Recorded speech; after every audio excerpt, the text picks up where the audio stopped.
Bonjour tout le monde et je suis heureux de vous retrouver dans cette vidéo de présentation sur un tableau de bord sur la microfinance. Alors évidemment, ce tableau de bord a été réalisé avec le logiciel d'analyse Power BI et pour pouvoir arriver ici, je suis parti d'un fichier Excel de manière simple.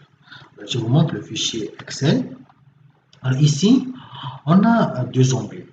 Il y a la liste des caisses et il y a évidemment les datas. Alors, au niveau de la liste des caisses, j'ai l'ensemble des bureaux, disons, supposons la liste des bureaux. On a l'ensemble des bureaux avec les objectifs de crédit, les objectifs de crédit en souffrance, parce que c'est important dans une institution de microfinance ou bien dans une banque. Il y a aussi les objectifs de dépôt par bureau. Maintenant, au niveau de data, à la fin du mois, par exemple, à chaque fin du mois, il faut enregistrer les éléments de la banque, de l'institution de microfinance, de manière globale. Alors ici, je viens, il y a les mois qui sont là, il y a les bureaux, il y a les crédits à court terme, crédit à moyen terme, crédit à long terme, crédit immobilisé. Maintenant, quand je fais la somme de tout ça, c'est ça qui me donne les crédits sains, c'est-à-dire le total de crédits sains. Alors, obligatoirement, dans une banque ou bien une institution de microfinance, il y a aussi les crédits en souffrance qu'on doit faire appel. Ce qui fait que ici, j'ai catégorisé ça en trois parties. Il y a les crédits en souffrance de 3 à 6 mois. Il y a les crédits en souffrance de 6 à 12 mois. Et évidemment, les crédits en souffrance de 12 à 24 mois.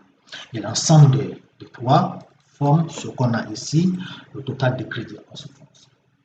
Alors, on a le total de crédits de manière globale, c'est-à-dire les crédits sains, le total de crédits sains et puis le total de crédits en souffrance. Et de l'autre côté, à la fin, on a les dépôts, parce que c'est évidemment les banques ont besoin des dépôts aussi. Donc, à partir de ça, j'ai pu élaborer ce tableau de bord qui est ici. Alors, évidemment, c'est juste des exemples, mais si vous avez des données réelles de votre banque ou des institutions de microfinance, vous voulez mettre en place un tableau de bord, vous pouvez nous contacter. On a des solutions pour pouvoir mettre en place un tableau de bord pour vous, pour qu'à l'instant T, vous pouvez avoir évidemment la situation globale de la banque ou bien des institutions de microfinance. Alors ici, qu'est-ce que j'ai fait? Ici, j'ai l'ensemble des bureaux pour l'entreprise et pour l'institution de microfinance. Il y a le mois. Alors, par exemple, ici, je voulais savoir le poids des crédits en souffrance par rapport au total crédit. C'est ça que j'ai essayé de faire ici. Et évidemment, faire sortir pour chaque mois combien les gens déposent et combien de crédits aussi ont été accordés au niveau de l'institution de microfinance. Alors, au niveau des bureaux, je voulais voir sur les 15 bureaux, quels sont d'abord les top 5 des bureaux en termes de dépôt.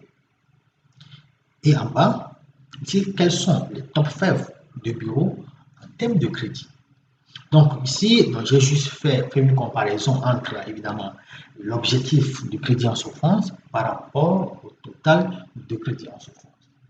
Et ici, j'ai fait l'objectif de dépôt par rapport au dépôt réel au niveau de l'institution.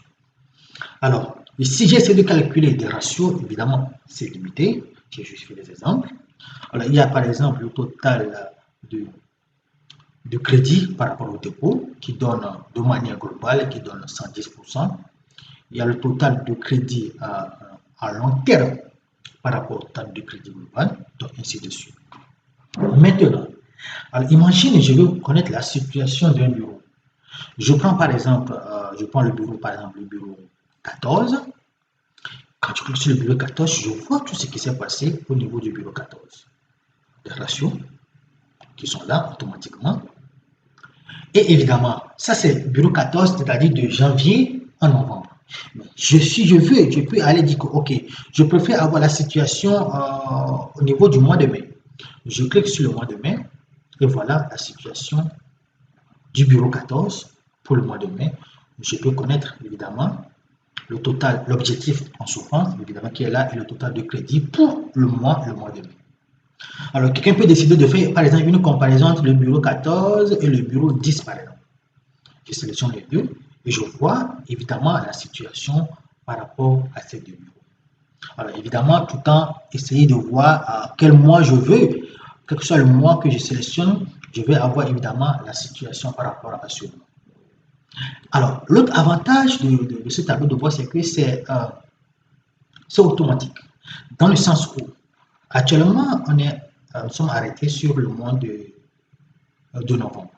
Imaginons, je pars au niveau de mon fichier Excel. J'ajoute par exemple le mois de décembre. J'ajoute décembre par exemple. Alors, je prends par exemple, je prends le bureau du mois et le bureau 15. Je vais essayer d'inventer un peu les montants. Voilà. Voilà, je vais inventer juste le montant. Ok. Je viens par là. Ok. Voilà. Voilà. Ça, je viens juste d'inventer le montant pour le bureau 15 et pour le mois de décembre. Donc, je vais enregistrer le fichier Excel. Après, je vais enregistrer le fichier Excel. Je pars au niveau de mon tableau de bord. Donc, imaginez, vous avez déjà réalisé tout ça qui est devant vous. Donc, il suffit seulement de faire quoi? D'actualiser votre tableau de bord pour avoir les éléments aussi du mois de décembre dans votre tableau de bord. Donc, pour ça, je viens là, je clique sur actualiser. Vous allez voir qu'actuellement, Power est en train d'actualiser les données par rapport à ce qu'on a. Alors, quand on actualise, vous remarquez quoi? On a évidemment le mois de décembre qui est là. Alors, quand je pars ici au niveau du mois, je vais sélectionner le mois de décembre. Donc, je peux connaître évidemment la situation globale pour le mois de décembre. Pour chaque bureau, évidemment. Alors, ce qui fait que quand je prends par exemple le bureau 15, voilà ce que j'ai par rapport au bureau 15 pour le mois de décembre. Donc, ainsi de suite pour chaque donnée actualisée. Alors, ça, c'est juste un exemple. Donc, on peut prendre d'autres données, des données réelles, on peut prendre les états financiers. À partir de ces états financiers, essayer de mettre en place un tableau de bord pour la banque de l'institution de microfinance. Si vous avez des questions, je suis disponible, vous me contactez. Merci et à bientôt.